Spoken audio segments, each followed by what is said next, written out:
যাবে না, আজ রাতেই খুঁজে বের করতে হবে, না হলে অনেক দেরি হয়ে যাবে। আমরা তো সব জায়গায় খুঁজেছি। চারণ ভূমিগুলো দেখেছো? হ্যাঁ, সব জায়গা তন্ন তন্ন করে দেখেছি, কিন্তু কোথাও নেই। কোথাও ওর চিহ্ন খুঁজে পাইনি। আবারও খুঁজবো, আমরা সবাই মিলে খুঁজলে তাকে অবশ্যই পাবো। হ্যাঁ। তোমাদের মনে হচ্ছে অনুসন্ধানে সদিচ্ছা নেই। না, খুঁজবো না কেন? অবশ্যই খুঁজবো। হ্যাঁ, খুঁজবো তো। আমার পোশাক নিয়ে এসো।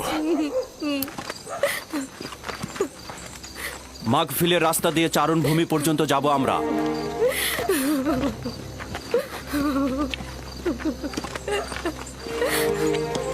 আমরাও আসবো। দরকার নেই, তোমরা বাড়িতেই থাকো।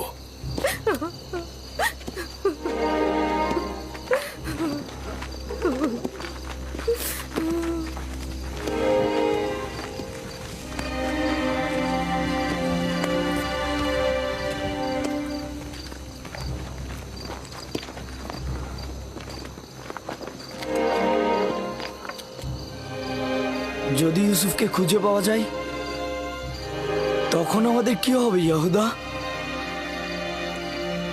আব্বাজান কিয়ামত পর্যন্ত আমাদের ক্ষমা করবে না। আমাদের উচিত হবে আব্বাজানের কাছে ইউসুফকে ফিরিয়ে এনে তার কাছে ক্ষমা চাওয়া আর সবকিছু ঠিক করে ফেলা। আরে তোমার কি মাথা নষ্ট হয়ে গেছে নাকি? এখন যদি গিয়ে আমরা ইউসুফকে নিয়ে আসি তাহলে পূর্বের থেকে বেশি খারাপ অবস্থা হবে। কিন্তু আব্বাজান কি আমাদের এখনো ক্ষমা করবেন?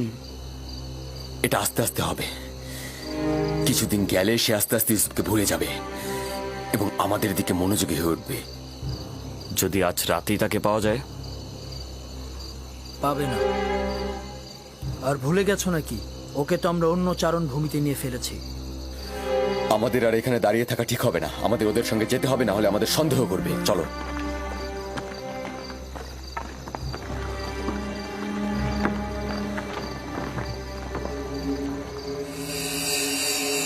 ইউসুফ, ইউসুফ, ইউসুফ,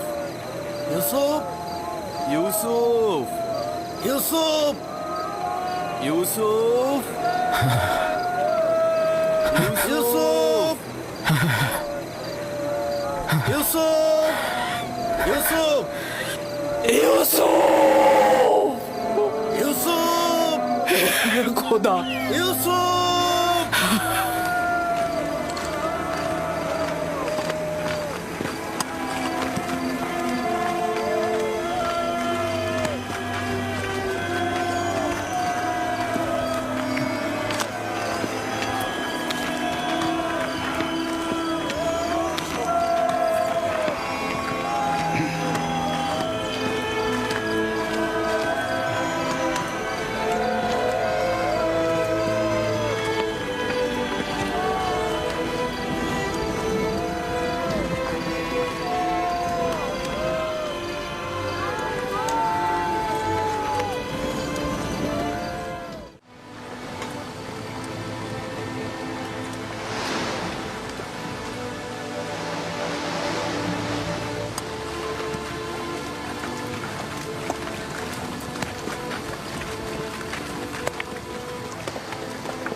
আব্বাজান, আব্বাজান, ওনারা আসছেন, ওই যে।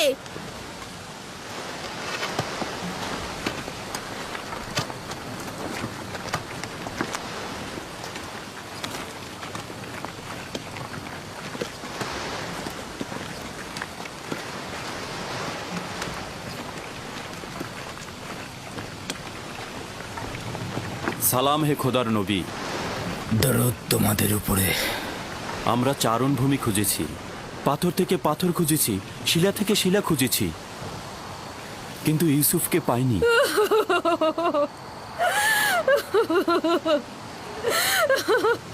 আমার ইউসুফ। কিন্তু ভেড়াগুলো দূরের একটা কূপ পর্যন্ত চড়ে বেড়ায়। আজ আমরা ওখানটাতে খুঁজবো। আমিও তার কোনো খোঁজ পাইনি। একটু বিশ্রাম করুন, আমিও আপনাদের সঙ্গে যাব। চলুন।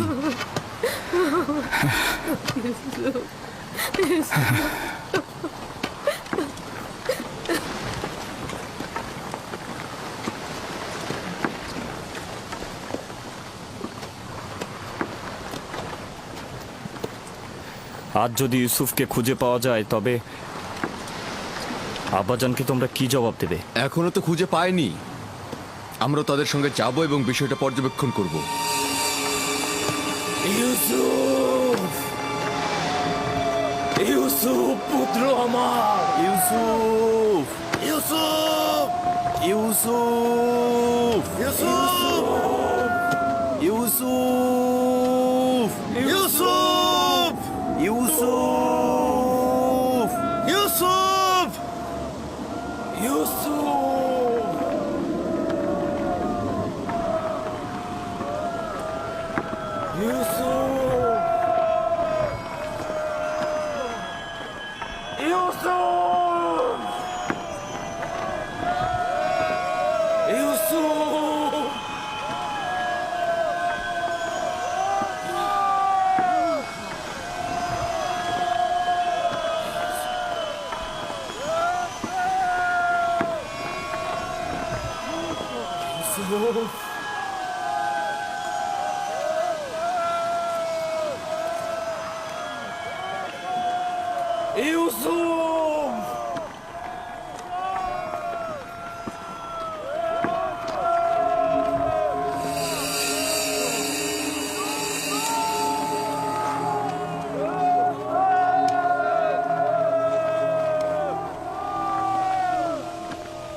সালাম হে পয়গম্বরের উত্তরসূরি, সালাম নূহ নবীর উত্তরসূরি, সালাম ইব্রাহিম খলিলের উত্তরসূরি।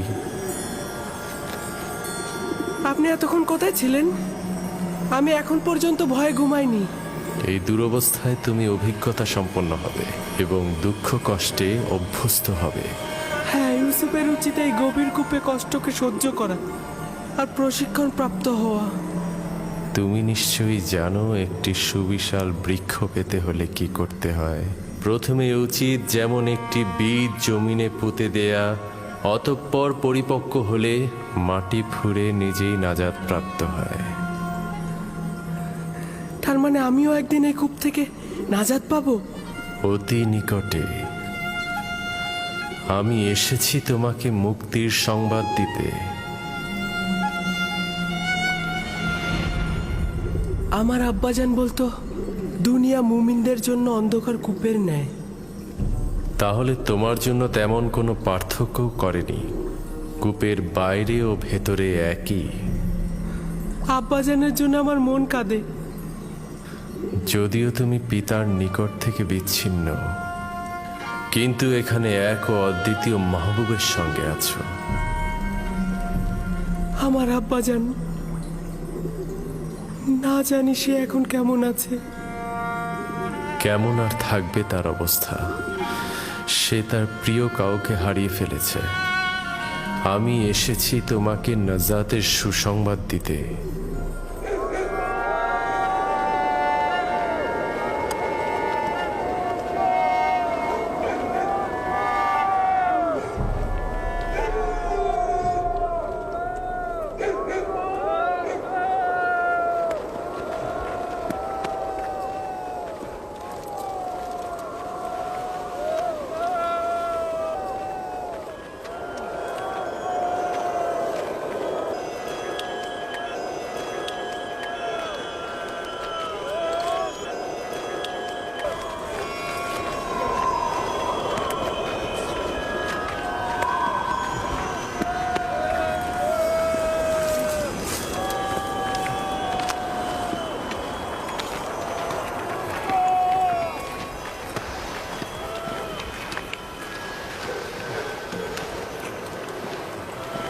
ওই গাছটার কাছে একটা লবণাক্ত পানির কূপ আছে, ওখানে কি একটু খুঁজে দেখবেন?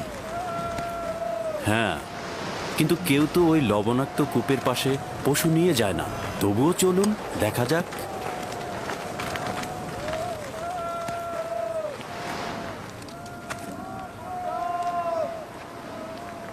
ওরা তো দেখছি কূপের দিকে যাচ্ছে।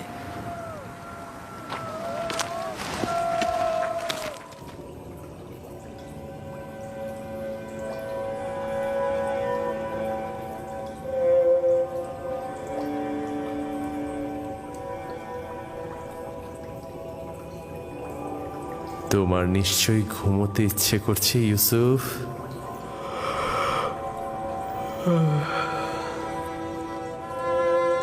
গত রাতে ঘুমাইনি, অনেক ঘুম পাচ্ছে আমার। বুঝতে পেরেছি, ঘুমের ইচ্ছার পেছনে একত্ববাদী খোদার অন্য কোনো মারিফত লুকিয়ে। ইউসুফ, তোমার জাগ্রত হওয়া উচিত হবে না। এখন তোমার জাগ্রত থাকার সময় নয়, শান্তিতে ঘুমাও।